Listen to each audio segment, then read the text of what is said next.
Your chemistry needs to be altered. Every human experience has a chemical basis to it. If you become super pleasant, people will say you're ecstatic.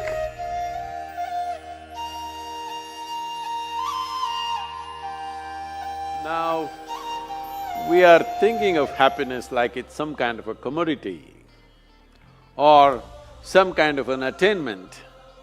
No, when your life comes to ease, when you come to ease, happiness is a natural consequence. Coming to ease, what does it mean? There are many ways to look at this. Well, because I should not say look inward, you already put a condition on me. So, is it true that today, even medically we know, every human experience has a chemical basis to it? So what you call as peace is one kind of chemistry, happiness is another kind of chemistry, joy is another kind of chemistry, misery is another kind of chemistry, agony is one kind of chemistry, ecstasy is another kind of chemistry. Every human experience has a chemical basis to it. Or in other words, you are a very complex chemical soup. The question is only, are you a great soup or a lousy soup? If you're a great soup, you taste good, not for somebody, for yourself.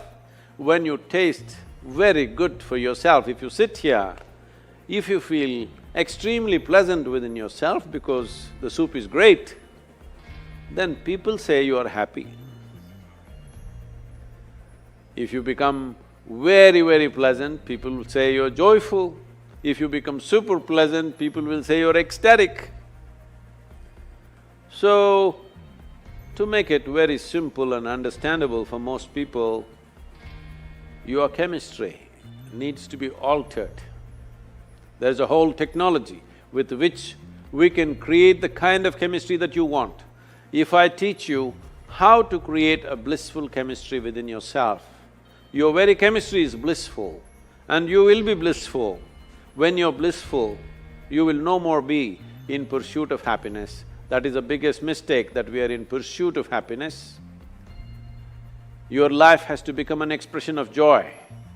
When your life is an expression of your experience, then what you do not do will not determine the quality of your life.